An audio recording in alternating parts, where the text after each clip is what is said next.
pessoal, hoje é a nossa última aula da disciplina de Meio Ambiente, Sociedade e Educação, a aula 3. E a aula de hoje a gente vai falar sobre técnicas de redução e reaproveitamento da água, que a gente falou na aula passada. Na aula 2, algumas formas de desperdício de água. Hoje a gente vai ver algumas técnicas de redução e reaproveitamento da água. E a gente vai falar também sobre lixo, sobre resíduos sólidos, alguns problemas e técnicas de reaproveitamento. Tá? Então, primeiro falando sobre a água. Tá? Então, a gente falou na aula passada que a gente desperdiça muita água tomando banhos demorados, varrendo calçadas, escovando os dentes com a torneira aberta, deixando a torneira pingando. Tá? Então, para vocês terem ideia, com banhos demorados, a gente gera em torno de 135 litros em 15 minutos, né? Quem toma banhos muito demorados, tá? Então, o que você aconselha? É tomar banho, tem como você tomar banho mais rápido, tomar um bom banho sendo mais rápido, principalmente fechando a torneira quando está se ensaboando. E também tem um reuso dessa água, que muitos países fazem hoje em dia, principalmente no Japão, e até aqui no Brasil, em algumas cidades, que é reaproveitar a água do chuveiro, como mostra a figura aí, no vaso sanitário, que o vaso sanitário, ele também consome muita água, e é água potável, água de boa qualidade. Então, a gente pode aproveitar a água do chuveiro para dar descarga no vaso sanitário, tá? Então, isso aí ajuda muito no desperdício da água nos banhos. A gente varrendo a calçada com água, então uma mangueira aberta por 30 minutos, ela consome em média 388 litros de água. Então é muita água em apenas 30 minutos. E se a gente usar apenas um balde, ele dá só 45 litros de água. Então a gente tem uma economia aí muito grande de 348 litros de água, somente para lavar uma calçada. A gente usa água de boa qualidade para lavar uma calçada, sendo que a gente pode reaproveitar a água também dos chuveiros, das máquinas de lavar para poder limpar a calçada. Mas também pode-se usar apenas um balde, que é só 40 litros. Então, isso a gente reduz o desperdício de água.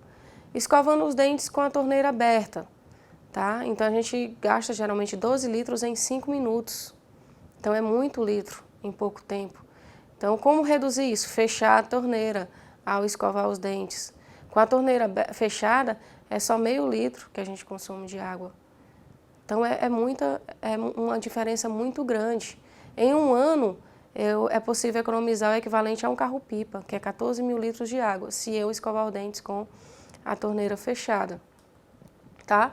Então, a gente deve ser amigo da água. Então, a gente pode utilizar ela de forma consciente, reduzindo o seu consumo e não desperdiçando. Então, como eu falei na aula passada, a gente além de ter pouca quantidade de água disponível e no nosso país é distribuído de forma desigual, a gente desperdiça muita água que a gente tem. Então, o que a gente deve fazer? Fechar a torneira enquanto se escova os dentes, tomar banho rápido, só usar a máquina de lavar quando ela estiver cheia. Eu posso reutilizar essa água da máquina de lavar para lavar o quintal, para lavar a calçada, para dar descarga, tá? Eu posso varrer a calçada com a vassoura antes e depois limpar com a água. Lavar o carro utilizando baldes também, que economiza também no uso dessa água. Uma dica interessante também é regar o jardim quando o sol estiver mais fraco, ou no início da manhã ou no fim da tarde, tá? Sempre estar verificando se não existe vazamento, se as torneiras não estão pingando, porque isso tem um desperdício de água muito grande. Então, ao acionar uma descarga, eu gasto 15 litros de água. Então, por isso que é interessante reaproveitar a água do chuveiro ou da máquina de lavar. E, além disso, eu também tenho que cuidar dos rios, dos lagos, das lagoas, das nascentes, que é onde nasce a água, tá? Cuidar das árvores, que elas absorvem essa água e mantêm essa água para a gente. Parar de cimentar os nossos quintais para que a água ela possa infiltrar, completando o seu ciclo. Então é isso, a gente tem que ter um pingo de consciência e economizar a água, porque está chegando num estágio crítico mesmo, como eu até falei na primeira aula, que o nosso planeta ele não suporta mais o nosso consumo. Então a gente tem que economizar bastante. E com relação aos resíduos sólidos, né? Tem gente que chama de lixo, tem gente que chama de resíduos sólidos. Então, é a mesma coisa ou é diferente?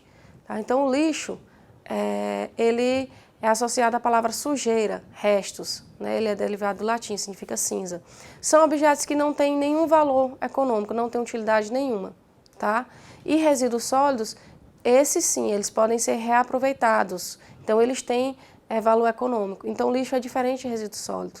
Então, o que você reaproveita, o certo é chamar resíduo sólido, não é lixo. Lixo é o que você não reaproveita, o que não serve para nada.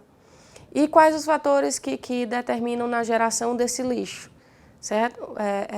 Onde é que se gera mais ou menos lixo? Então, depende muito do poder aquisitivo da população, do rico e do pobre. Por incrível que pareça, o pobre é quem gera mais lixo, porque ele não tem consciência, ele consome e desperdiça mais. Depende dos hábitos e do costume da população, do nível educacional, do número de habitantes e da região e do clima. Quem gera mais lixo, em clima quente ou clima frio? Clima quente, que é onde se faz mais atividades, o metabolismo funciona mais, então se gera mais lixo. Então, são alguns fatores que influenciam na geração desse lixo.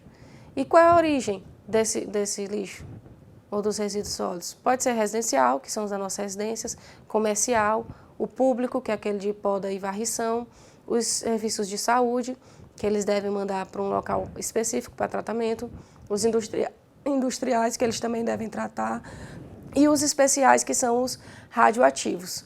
Tá? Então, é importante saber a origem desse lixo para dar um destino correto. E como é que eles são classificados? Então, eles podem ser classificados quanto à sua composição química, por exemplo, lixo orgânico e lixo inorgânico. O orgânico são os restos de comida e o inorgânico é o que vai para reciclagem, papel, plástico, vidro. Eles podem ser classificados quanto à natureza, se é seco ou molhado. O orgânico, resto de comida, ele é o quê? Molhado. E o inorgânico, que é papel, que é plástico, vidro, metal, que vai para reciclagem, ele é o quê? Ele é seco. E os perigosos, que é pilhas, baterias, lâmpadas fluorescentes e etc. Então, é uma curiosidadezinha que a gente produz, em média, de meio quilo a 1 quilo de lixo por dia. Então, em 18 anos, você já produziu em torno de aproximadamente 10 mil quilos de lixo durante a sua vida, que equivale a 10 automóveis. Então, a gente gera muito lixo mesmo. E a gente dispõe ele de forma inadequada.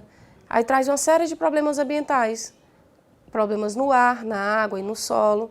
Então, quais seriam os problemas no ar? Ele vai contribuir para o efeito estufa. Lembra que a gente falou na primeira aula que o efeito estufa ele serve para manter a temperatura da Terra?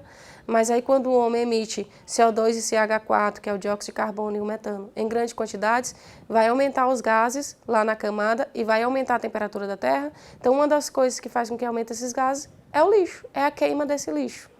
Certo? O lixo também, naturalmente, ele emite esse gás que vai contribuir para o efeito estufa e vai poluir o ar. Outra coisa que ele gera é o chorume. Se você deixar um lixo na sua casa durante uma semana, quando você levanta a sacola, não sai um líquidozinho, aquele líquido é o chorume. E esse chorume, ele junto com a água, ele chama de lixiviado. E ele vai poluir o solo e a água, se ele não for tratado. Outro problema muito grande que o lixo causa é doenças. Do mesmo jeito que a água, né, traz doenças, o lixo também traz doenças através dos seus insetos e roedores que vão transmitir essas doenças. Então, esse quadro aí mostra, né, algumas doenças, os vetores, mosquitos, baratas, as formas de transição da doença e as principais doenças, como dengue, malária, febre amarela, leishmaniose, a filariose, que a perna fica, como mostra aí a foto, que a perna fica inchada. Então, tudo isso é devido à disposição inadequada do lixo, que aí o mosquito vai lá, pica a pessoa e transmite essa doença. E tem outros vetores, como as baratas, né, as aves e etc. Então, o que eu faço com esse lixo, né, para ele não trazer todos esses problemas? É reaproveitar, é eu diminuir o máximo essa quantidade de lixo que eu gero e reaproveitar ele. Separar ele através da coleta seletiva, pelo menos o lixo seco do lixo molhado. O molhado é o quê? É o orgânico, e o seco é o que vai para a reciclagem, papel, plástico, vidro. Então, separar ele para ir para a reciclagem, tá? E essa separaçãozinha facilita demais para ir para o processo de reciclagem. E tem as coresinhas, né, para cada material: o verde para o vidro, o vermelho para o plástico, o amarelo para o metal, o azul para o papel, o marrom orgânico, e o cinza é o que é o lixo, que não é reciclável, que é o que não serve para nada. Aí alguém pode perguntar, mas então existe algo que não serve para nada? Existe. Por exemplo, chiclete. Você não reaproveita ele para nada, então isso aí vai para o lixo. Uma bagana de cigarro, você não reaproveita, então isso aí vai para o lixo, tá?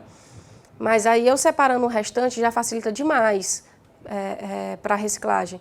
Então tem alguns postos de coleta, por exemplo, Teresina, né? Essa foto aí mostra em Teresina, postos de entrega voluntário, nas praças, onde a pessoa vai lá e coloca o lixo. O azul papel, o vermelho plástico, o verde vidro, amarelo metal, tá?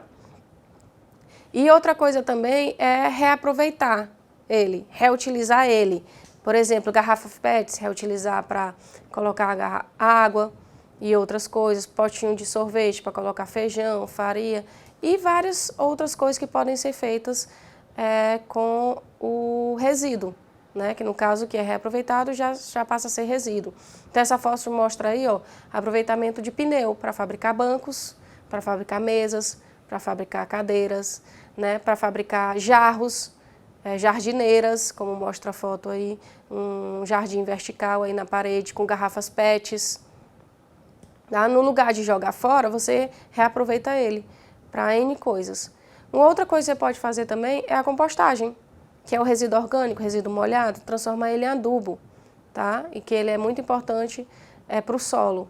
Então é todo resíduo de origem vegetal ou animal, que é as fezes de porco, de aves, do gado, restos de vegetais, né? Os legumes, as frutas e etc. Então, os restos de cozinha, você mistura, pode ser borras de café, o pão, casca de ovo, as aparas de jardim, as folhas, aparas de madeira. Então, você mistura tudo isso e aí, depois de um processo, você fazendo o reviramento desse material, ele gera o adubo.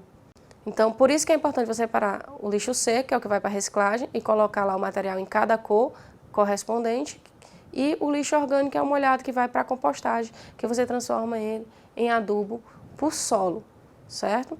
E aí você pode plantar nesse adubo sem problema nenhum. Ele é utilizado em mudas. Como é que você sabe se quando o composto está pronto? Quando ele começa a mudar de cor. Aquele resto de comida todinho, ele vai se transformar como se fosse num pó. E aí aquele pó, ele vai estar pronto para você plantar as suas mudas.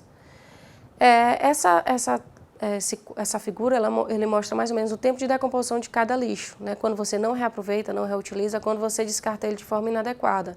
Então, por exemplo, o papel, ele gera de 3 a 6 meses, né? O plástico, mais de 100 anos, e por aí vai, né? Um filtrozinho de cigarro, 5 anos, o chiclete, 5 anos, a madeira, 13 anos, o pneu ele é indeterminado, o vidro também é considerado indeterminado, mais de 1 milhão de anos. Então tem alguns autores também que divergem um pouquinho desse tempo de decomposição, mas em média é isso. Então esses materiais, principalmente os que vão para reciclagem, que é plástico, vidro, metal, eles levam muito tempo, o pneu, muito tempo para se decompor.